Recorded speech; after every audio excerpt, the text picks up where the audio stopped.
It's Saturday morning, I'm very hungover, but it's fight day, so every cloud has a silver lining. And yeah, tonight Anthony Joshua will fight Dillian Whyte, Chris Eubank Jr. will fight Spike O'Sullivan, Tony Bellew will fight Mateusz Masternek, and I'm really looking forward to it.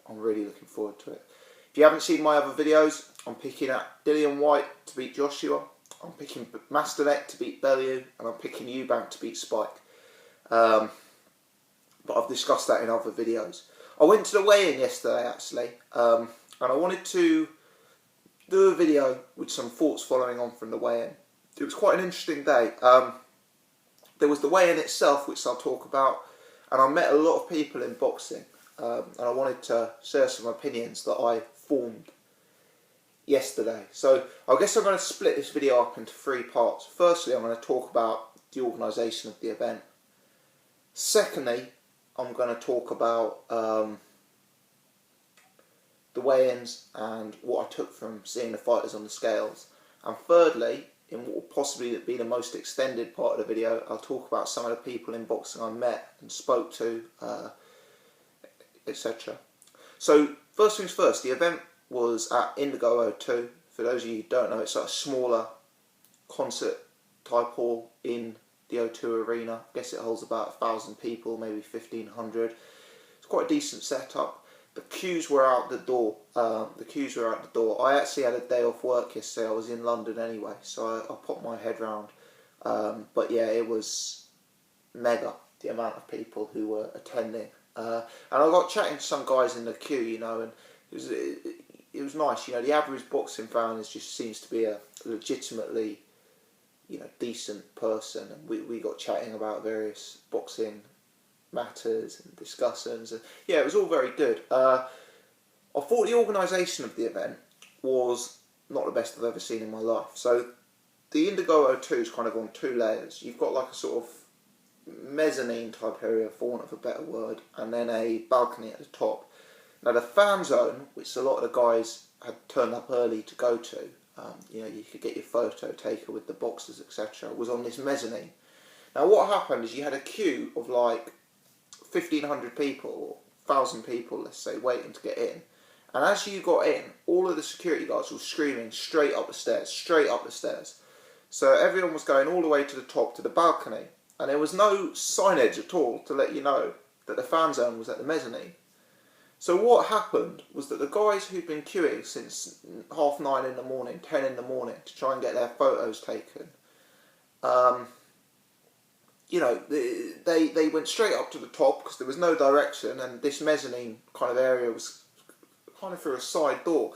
And what happened is the blokes who'd been waiting for 2 hours or 3 hours, I felt really sorry for, went straight up to the top, realised their mistake, and then by the time they got to the back down to the mezzanine floor, an hour-long queue had accumulated to see the boxers. So I thought it was poorly run from that perspective, let's put it that way. The weigh-in itself also wasn't the most smooth event. Now, I know it was on Sky Sports News, so I don't know if this is common knowledge or not. One of the fighters from the main events was very, very, very delayed. Very delayed. At least 30 minutes delayed. The MC was constantly apologising over traffic problems that had been experienced. You know, I find it odd because I know some of the fighters arrived there very, very early on. So it was odd that this one fighter from one of the two main events was stuck in traffic. My instinct, just because I kind of saw them arrive, was that it was none other than the Eubanks who were late, which perhaps isn't the biggest surprise. You know, obviously I can't lip read, and I was a fair bit away. It seemed that Eddie Hearn may have been ever so slightly frustrated with them when they turned up. Obviously the Sky cameras were there. It was scheduled to go live on Sky for a weigh-in at 1:10, and that didn't happen because one of the four main event fighters was delayed. So yeah, I think that's just an indication again that if it was the Eubanks, and it may not have been, it could have been one of the other three, but I think it was the Eubanks. But yeah, perhaps they're not the easiest to work with, and being late for a weigh-in is bizarre. You'd kind of think it's the sort of thing you'd want to be an hour or two early for. And in actual fact, what happened is the Eubanks arrived, Adam Booth turned the sort of, you've got the scales and then you've got like a monitor which reads out the weights. He comes in, he turns the monitor away so nobody in the crowd can see the weight, and he was obviously looking for Eubank to do some sort of check weight, because as we know Eubank was tight at the weight. He actually missed the weight by 4 ounces. Subsequently he weighed in later and made it fine. But yeah, I mean, it was perhaps poor from them. I mean, him missing the weight for me was a result of him not turning up to the weigh-in in time, which is pretty inexcusable, to be honest. It's a lack of professionalism, and I know there's traffic issues, but this was, you know, you've got to, everyone else got there on time. You've got to work out that this is London. Yeah, it was a Friday about lunchtime. It wasn't like 9 AM when everyone was going into work, or 5 PM when everyone was going home. This was lunchtime. So you've got to factor in that London traffic's going to be bad, and if you're tight at the weight, surely you've got to arrive there on time. I mean, I got into the main viewing hall, let's say 12:15. The weigh-in is there to start at 1 o'clock, and the first thing I see at 12:15 is Tony Bellew in just his boxers on the stage. Because Tony Bellew, and we'll come on to this later, another one who seemingly was tight at the weight, was obviously aware of that fact and turned up on time, stripped down to his boxers, and made sure that he was the right sort of level. And if he was the wrong weight, obviously you can take various steps, which we won't go into in this video, to address that problem. Regardless, that for me showed a lack of professionalism from Chris Eubank and his team compared to Tony Bellew, who realised there was an issue and addressed that appropriately and actually weighed in fine. That was the difference. And yeah, Eubank, obviously, it was only 4 ounces. He was able to make the weight fairly comfortably. He was wearing these ridiculous gloves he wears, and he was wearing a pair of boxers, so he probably wasn't that over. But as he gets older, that weight is going to become harder and harder to take off. So don't be surprised if he sticks at 160 pounds if this happens again a few times. Now, yeah, I mean, I've just talked about that from the organisational front, in terms of the fan zone. I thought that was not the best run, to be honest. Everyone went up to the balcony rather than to the floor where the fan zone was on, because they were directed there by security. And you turned up, and at the start, I think there was only one fighter there, so people were queuing for ages. And I think it was just Anthony Crolla there in the first instance. So I kind of felt really, really sorry for the blokes who turned up at 10 AM, and were waiting outside for ages. You turn up early, you wait 2 or 3 hours to get in, you then get directed to the wrong floor, so have to queue again, and you get to the front of the queue, and there's only Anthony Crolla there. I was discussing this with a few people afterwards. More people turned up in the end. James the Gale did a very brief stint there, 5-10 minutes. Johnny Nelson was there, Paul Smith was there, and we'll get to those guys in a minute, because I'm interested to pass on my thoughts. I was lucky enough, I spoke to a lot of people in boxing for quite a long amount of time yesterday, and I do want to put that down here. But let me just, before I get there, talk about the weigh-ins themselves. Let me tell you if I took anything of note. Paulie Malignaggi weighed in. I was amazed how small the guy is, amazed how small he is. Let me say, Paulie Malignaggi on this bill makes me think there's scope for a future fight with Malignaggi and Kell Brook. I know people laugh at that fight, but let's be honest. Kell Brook's fought Frankie Gavin, he's fought Jojo Down. Malignaggi's probably a level above those guys, so it's not impossible. And Malignaggi is a name. Don't get me wrong, I don't want to see the fight. But Kell Brook versus Malignaggi, it would look like there's 2 weight classes between these guys. Malignaggi is very small at the weight, I thought. That's the first thing I noticed. Luke Campbell, I didn't see Luke Campbell weigh in. I don't think he did weigh in with the rest of the fighters. He seemed very tight at the weight to me. He again came out, he turned the monitor around so no one could see his weight, had a check weigh in. I was speaking to him afterwards, really nice guy, chugging down the water. Like he was obviously really, really tight at the weight, and I'm not 100% sure if he actually made weight yesterday. If you know the answer to that, please comment below. Spike O'Sullivan looked in very good nick, as did Chris Eubank Jr., which is obviously what you'd expect.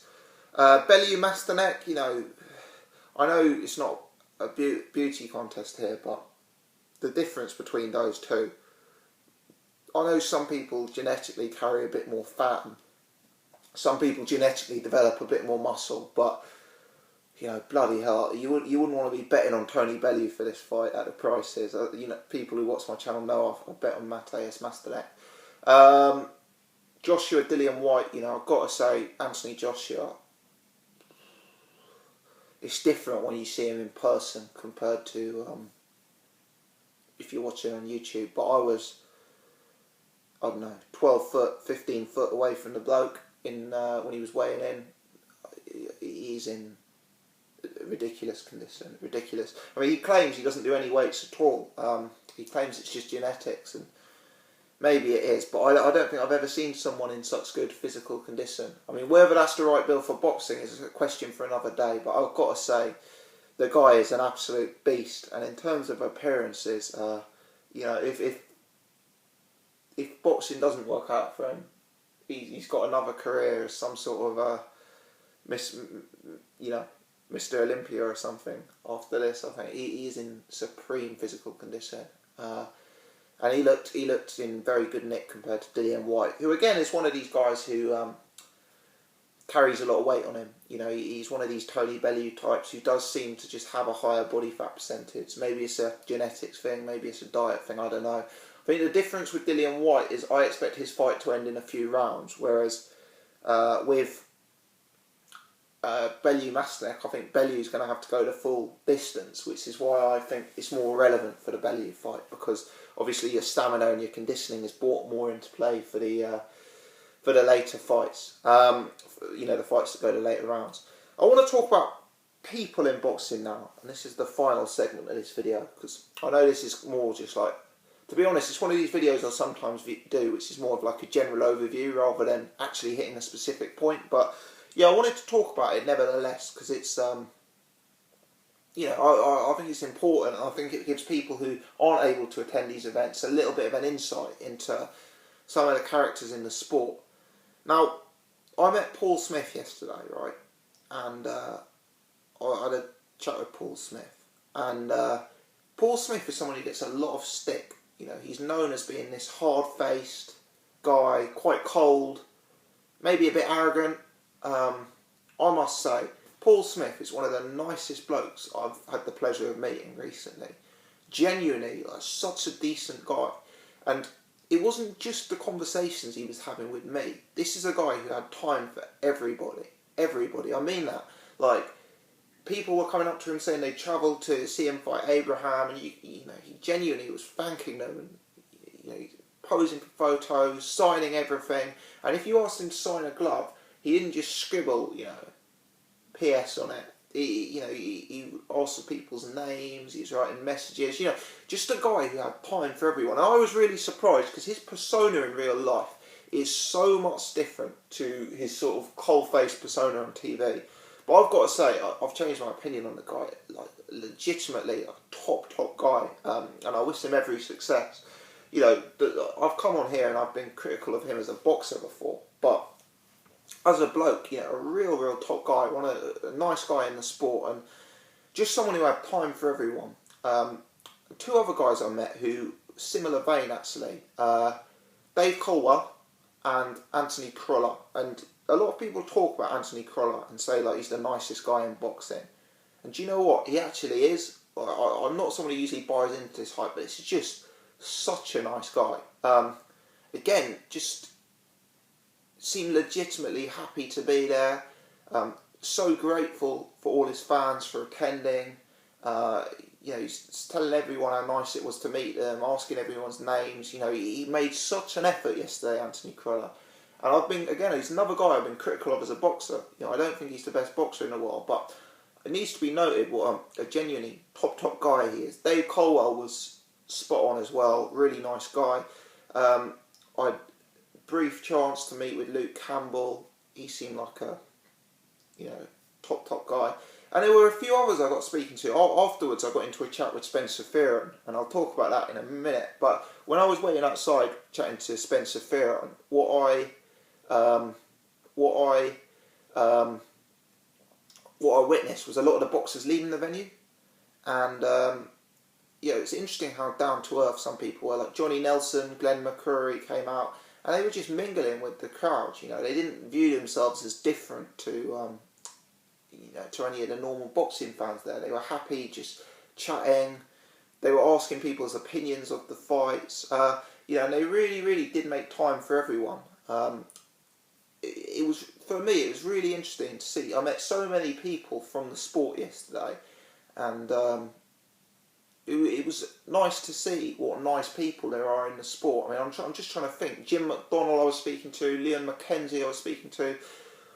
All of them seem like genuine top guys, and I hope there's no one I've forgotten. Frank Buglioni was there for the Spike O'Sullivan weigh-in, and he seemed like a top guy making time for everyone. But as much as there were nice people there, I've got to say, let's put it this way, right? So when the big boxers were leaving the venue, and as I say, I was hanging around chatting, so I observed this. But when like the real big names were leaving, whoever it was sent them out in a group of like security guards. So I don't know, Dillian Whyte left the venue and he was flanked by security guards, 4 security guards around him, something like that. I don't know if I got the numbers right, but you get the picture. And the security guards come out and they were like, no autographs, he's got to go and eat, no photos, nothing. And Dillian Whyte was actually saying to them, no, stop this. And I was just hanging around, and I had a few gloves that I was going to sign because I wanted to get some signed gloves for some people I know. I'm going to try and give one away or 2 away on the channel in the next few months. But Dillian Whyte actually said to me, and I was just 6 foot away, he saw me with a boxing glove and he said, oh, do you want me to sign that for you? Yeah, and this is with the security guards all around him. Like, now I don't know if Dillian Whyte's seen one of my videos and seen me predicting him to beat Anthony Joshua or something like that. Maybe that's why he was feeling so generous. But yeah, I thought that was really telling from Dillian Whyte. All the security guards were trying to hurry him away like some big superstar. But he had time, and he would stop. And he was actually walking backwards through the O2, signing gloves and, posing for photos with people. And he was chatting to people, And respect to Dillian Whyte for that. He always seems to have time for people. And that's an incredible thing in this sport, because Dillian Whyte makes his living by selling tickets, by people being interested in him. And by him taking the time to sign a pair of gloves and, pose for a photograph with a fan. That's a relationship he's built that may help him get somewhere in his career and sell an extra ticket at one day. And if he does lose to Anthony Joshua tonight, those people like myself, who he made time for, will remember it and will be more likely to stay a fan of his despite a potential loss. And I don't think he's going to lose, but that's a story for another day. Now, the 2 guys, there was one in particular that left a real sour note. And that was, unfortunately, Carl Froch, the international superstar himself. So, I'm milling around the venue here, and I'm just chatting. I was actually waiting to meet someone else who I arranged to meet up with to go for a few drinks. So I was just hanging around, basically. And I see Carl Froch coming out with like a wall of security guards. Let me not exaggerate, with a few security guards around him. And obviously the fans are going mental. There's probably 30 fans out there. It would have taken Froch, it would have taken him a good 10-15 minutes to stop and sign everyone's autograph and pose for pictures. But I'm thinking, out of that group of people, how many of them have bought a Carl Froch pay-per-view? How many of them have bought a Carl Froch fight ticket? These are people who followed him throughout his whole career. He did not sign a single autograph, And what was happening is the security guards were around him, as they were with Dillian Whyte, but Dillian Whyte was kind of putting his hands out and signing things. With Froch, like a guy went up to him, I actually saw this, and he was like, oh, Carl, would you sign my glove, please? And Carl turns to him, and I didn't see what he said, I can't hear what he said, but it was obviously something to the effect of no, because the guy then sort of looked disappointed and walked off. And another guy approached, and the security guards, who are like, 6'10", putting their hands up to stop him approaching Carl Froch, I'm not saying they were being physically aggressive or violent. What I'm saying is they're trying to keep the guy back, push him away from the international superstar. And I just thought that was really poor. I mean, I don't know the circumstances. I've got to be even-handed. Maybe Carl Froch had some emergency situation to attend to with his family or something like that. Maybe he had to disappear at a rate of knots due to some emergency. I don't know. But the security guards were flanking all these big boxes, so I would guess most likely that was just the exit that they gave to these fighters. And I was really disappointed with Carl Froch. You know, I felt that he should have done more there. I felt he should have taken the time to sign a few gloves and to take a few photographs, and really thank the people who've helped put him where he is today. You know, these were the boxing hardcore. These were the people who were buying tickets to his fights before he was the international superstar. And I thought that was poor. Another one I witnessed, and David Haye, don't get me wrong, I thought Carl Froch behaved like a bit of a knob, if I'm honest. David Haye less so. I'm not putting David Haye in the same category. I actually was lucky enough to speak to David Haye briefly yesterday, and he did sign a glove for me actually, which was very, very nice of him. But what happened is outside, the boxers, it was like a glass door, so the boxers could see there was a bit of a crowd waiting. Say it's 30, 50 people. And David Haye disappeared, and then he reappeared at a side entrance, so he'd obviously tried to duck the crowd. Yeah, and people caught up with him, you know, a few people ran after him, and he did stop and sign gloves and things, but yeah, he wasn't as bad as Froch, but he was taking evasion tactics to avoid the fans. And I know it must get tiring, right, to have to sign autographs 100 times a day, but this is the same David Haye who's on social media at present, pleading with people to buy tickets to his comeback fight against Mark the Mori, hoping that the same fans who lost money on Manuel Char tickets, who lost money on Tyson Fury tickets, who lost money on Tyson Fury tickets again, will come out a fourth time and hope he turns up and book their hotels again. You know, so I thought that was unfortunate that he took what appeared to be deliberately evasive action to avoid the group of people who wanted a photograph with him or who wanted an autograph from him. I thought that was poor.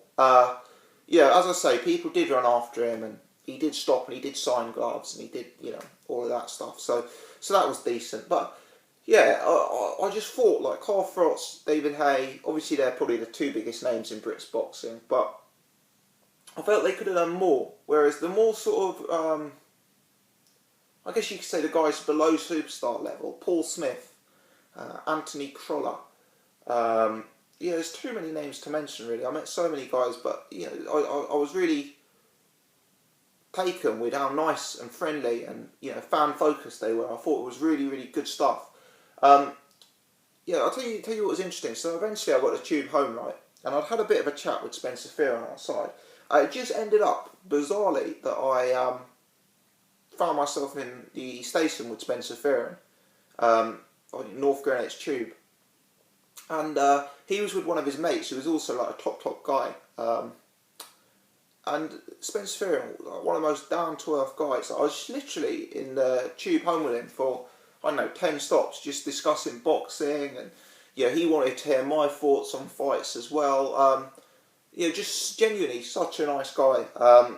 They call him the Knowledge, and you know, he obviously knows his stuff, but really sort of charismatic, entertaining, funny guy. And yeah, I just thought I wanted to cover that in a video. I've been recording now for 23 minutes. It's a pointless ramble. It's a general overview of my day.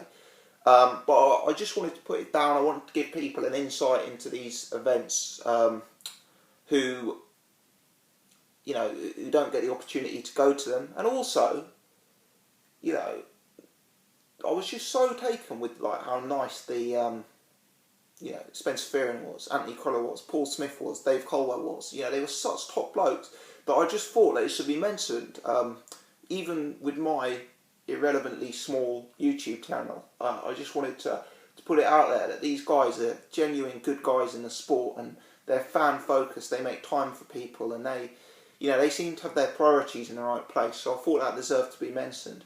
Yeah, as I say, I got a lot of gloves signed. James DeGale signed a glove for me, David Haye, Dillian White, Paul Smith, Crolla, loads more names. I got a lot of stuff signed yesterday, so I'm going to try and run one or two competitions on the channel and give away a few gloves over Christmas maybe. But yeah, thanks very much if you've enjoyed this video. I don't know if it's one of those where sometimes I post a video that's slightly different to the norm and people seem to like them. Sometimes people only prefer the boxing analysis. But I wanted to get my thoughts down yesterday, and yeah, let me know if you enjoyed it. Give me the thumbs up, and yeah, I hope everyone looks forward to the fights tonight as much as I am, and it's going to be a good night.